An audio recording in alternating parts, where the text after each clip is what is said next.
Ito ka tayo. Nangangamatis na ano. Ano nangyari ba? Nahulog ka sa scaffolding? Pagbantay kasi nila, parang nakaparang kasi ako.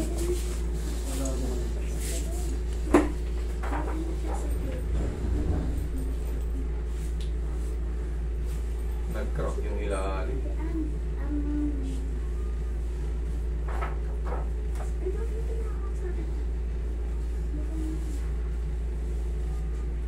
Nagka-mild crack yung palka ni Jesus at saka yung isang ano.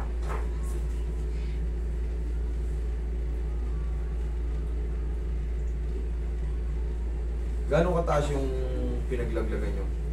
Mababa lang siya. Mga ganyan nakalahat ng ganyan. Kasi Yung scaffolding, gano'n, no? Kaso, ano yung nabagsakan nyo? Hindi po, Matigas din na bagay, Oo. parang nakabukol. Oo eh. Kaya parang tubo yata yun. Gano'n. Na yung pipe. Nagkaroon kasi ng mild crack to pero ito suspicious lang to Ito tayo, tignan mo to Yan. Isa yan. Tsaka ito, nagbago yung position yan. Nagbago lang yan. Yan ang ano. Dito naman sa isa, na yan Pansin nyo? Parang may hindi siya totaling nabasag.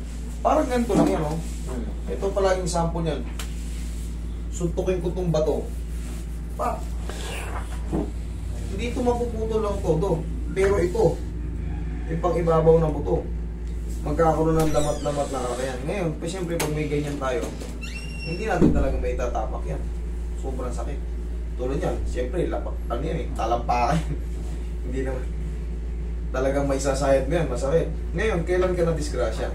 Nung June 1 pa ito, isang buwan lang ngayon. Bata pa pala. 3 months po ang kaya pangkaraniwan pa yung nararamdaman nyo. 3 to 6 months. Ilang taon na kayo ngayon tayo? 45 na. 45. Sabihin natin, mga 4 months pa yung record. Sa mga bata kasi, 3 months, 1 to 3 months. Yung mga bata-bata pa, nag-full healed na yan. Mga yung 25 pababa. O sabihin natin 30, yung prime pa na tinatawag ng tao. Pero pag lumagpas ka na ng 30, hindi ka na prime. Medyo mas bumabagal yung metabolismo natin, mas bumabagal po yung healing process ng natin. Ng mga sugat natin, ng mga napafracture. Nasaan po yung yung result? Ay, Papel. medical record. Hindi ko na dinalit kasi akala ko x-ray lang. Hindi yung pinicture nyo sana yung naging result nito. Hindi ko na ito lang. Diba dapat buo to na makasama yun dyan magkasama? Hindi ba ito? Resibo yan sir Meron yan nakalagay, no dislocate, yung pinaka Oo, meron siya. O yun, ano nakalagay? Yung fracture. Basta fracture lang kasi naiintindihan ko. Oo, na fracture lang naintindihan nyo. Total, nabanggit nyo na yan, naintindihan nyo. Ang ibig sabihin ng fracture, crack or broken bones, yun ang ibig sabihin mo na Kaya nga ito, siyempre, sa araw-araw kung nakakita ng x-ray, tsaka yan siyempre, inaaral ko na yan para sa inyo, pagharap ko sa inyo, kasi minsan may pupunta ritong judge, doktor din, basta mga matataas na rin. Meron nga pong crack to. Ngayon, mag-aabang ka niyan 3 to 6 months pa sir. Yung total recover niyan. Dito, siyempre, sa lakas ng impact, magbabago yung movement nito. Ay, magbabago yung adjust nitong talus joint. Kasi, yan ang may control sa ganyan. Yun lang po ang maaaring masalansan ko dyan. Pero yan, 1 month pa lang, bago pa lang po yan, wala pa po kayong dapat ikapangamba. Gagaling din po yan, kaso medyo kakain pa po ng mga ilang buwan. Para lang may maintindihan. Pinababalik niya ako sa August. Sabi niya, balik ka rito. June. Ngayon ba June? Yung kaya June, July, August. 3 months nga August 21 sabi niya. Kasi nga, yung duration talaga niyan, 3 to 6 months. Depende yan sa sa edad nga, 1 to 3 months, 3 to 6 months. Yun po ang niyan, para maintindihan niyo po. Pinababalik pala. Ano yun? Kayo nun? Kumbaga, Base pala sa edad mo. opo, titingnan niya kung naghilom na yung ano, x-ray yung sa 3 months na yon, doon. Yun din po yun. So, mangyayari niyan, i-x-rayin kayo ulit nyo, titignan kayo ulit kung ano na, kung nag-heal na yung ano mo. Yun yun. Ngayon sa akin dito, siyempre, hindi naman ako nag-x-ray. Sinasabi ko sa inyo, yung nagiging ano, pangkaraniwan pa yan, nararamdaman nyo, bago pa kasi. Yun na nga, siyempre, pag may mga crack kayo, may fracture kayo, siyempre, hindi nyo talaga may tatapak talaga yan. Masasaktan kayo. Ang tangi ko lang ma-adjust dyan, yan, mapapawasan ang pamamaga niyan. Kasi na-compress na yung mga ano niyan, mga ligaments niyan. Pag hinata ko yan, kasi nakikita ko naman kung nasaan yung ano eh, yung crack eh. Nakikita ko naman, pwedeng hatakin yan sa ibabaw. Dito. Pero ang nabasag sa'yo, may lining yan dyan na, ito, tinuro ko na sa inyo, sir, di ba? Yan o, nakita mo yan? Yan o, dapat siyang buo yan. Tapos, ano, nag-crack siya. Ito ngayon ang pwede nating ano dyan, pakialaman. Isa dapat. Oo. Kasi dapat siya nagaganyan. Yan ang dapat. Sa tapilok naman, o sa mga ganyan, laglag sa pa, very common na yung talus joint. Yan ang nauusog kasi yan ang may control sa mga ganyan-ganyan. May pong. Yan ang dito. Yan. Tingnan mo, hapit-hapit yung balat mo, ang tigas. Ngayon, sir, ang ibig ko sa iparating sa inyo, baga huwag muna kayong mag-alala. Antayin nyo muna yung 3 to 6 months. Wala talaga eh. Sinabi sa inyo ng doktor, may fracture kayo. Ako nga, suspicious pala ako eh. Sinabi na pala sa inyo ng doktor, may fracture kayo. Hindi yan pwedeng hindi yan pwedeng tabigin ng mga manghihilo. Kagaya ko. Pero syempre, alam ko na yung ano eh. Kumbaga, alam ko yung magiging diskarte ko eh. Pwede naman siya ano. It depends. It depends sa mga ano ko. Pero pwede nyo naman sa akin, hindi pa ano yan. Sinabi ko na kasi, pwede naman yung ano, hindi pa galaw. Antayin nyo na yung 6 months. Ang magiging ano kasi advantage, kumbaga, pag na-align yan, yun dun sa may ano, mas bibilis. Mas bibilis. Kasi, kapilan nyo, magang-maga. Para makasingaw yung pagkaipit, yun ang tanging may tutulong ko sa inyo. Okay? Okay na sa akin. Okay. Kasi, ako, pwede ko kayong tanggihan. Mabilisan yung mag-aara na. Yun po talaga mga dyan. Pero talaga, yung duration talaga yan, yung buto kasi na na-damage, tayo. Kaya nga sabi ng doktor sa inyo, 3 months, August, June, July, August, balik kayo. Ang gusto niya nga bakalan, kasi nung sinasimento ito, sabi niya, bakalan natin naman. Pero sabi niya, Babakalan yan kasi nga, buti, pag wala kayong ano, yung ganyan, nadidiin nyo na nadidiin, kasi gagalaw nga yung fracture, lalaki.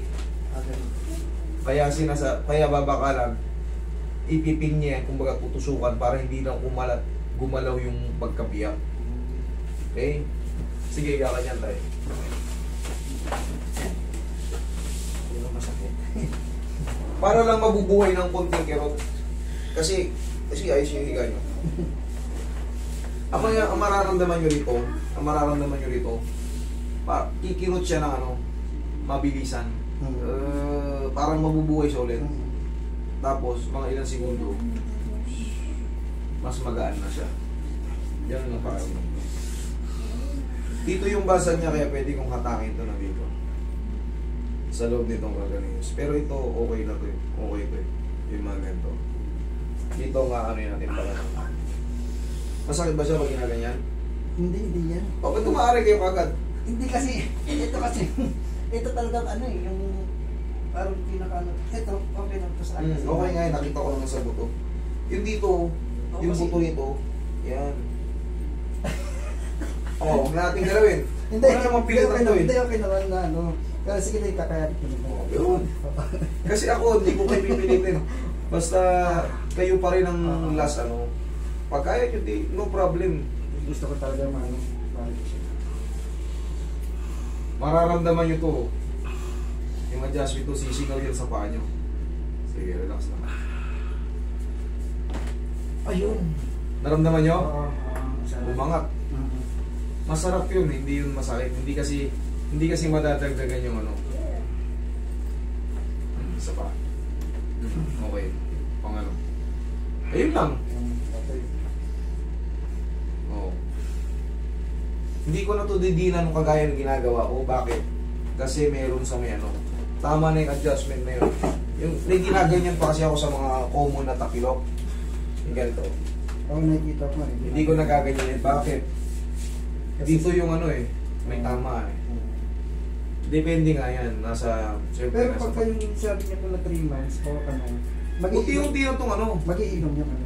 Opo. Yung pahing pang ano. Unti-unti na yun. Eh kung babalik na lang ako dito, o halimbawa mga August o gano'n, babalik na lang ulit ako dito para. Pa-check ko muna, gano'n ba? Halimbawa Hindi. after. Kusa na itong gagaling kahit hindi ka na bumalik sa akin. Gano'n ba yun? Kahit hindi ka na bumalik sa akin. After Sa doktor ka raw bumalik. Sabi sa'yo ng doktor. Hindi Kasi i-x-ray niya ulit to eh. Ibalik, kumbaga, sa akin ang ano ko nito, ang estimation ko nito, 3 to 6 months talaga. Depende kasi sa edad talaga eh. Pag mas bata, mas mabilis ang metabolism, mas mabilis ang ano. Pansinin mo yung mga bata, putol yung kamay, balik talaga yung kamay, pero isa't kalahating buwan lang, nasa laro ka na kagad eh. Kahit kumang-kumang sila, mabilis kasi magdikit. Pero nga, pag umidad ka na, bumabagal yung ano natin. Oo, tagal na eh. Ganun po talaga.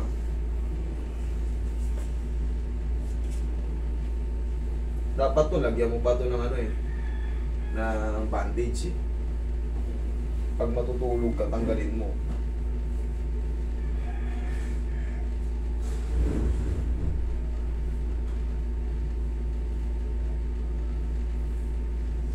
Nakas ba to? Nakas? Anong cause? Simento? Oo, na-cement yan. Pagka x-ray niya, kasi dinala ko sa ortho, pagka x-ray niya, sinemento. Tapos yung sinabi ng doktor niya, baka lang natin. Pero sabi niya, maliit lang naman eh, makukuha na sa cement yan. Kaya lang kanya gusto niya pabakalan kasi baka daw in the future, 5 years or 10 years, magkiskisa daw yung buto. Yung sabi ko, ayoko magpabakal. Sabi ko, nasa naman yan, sabi ko.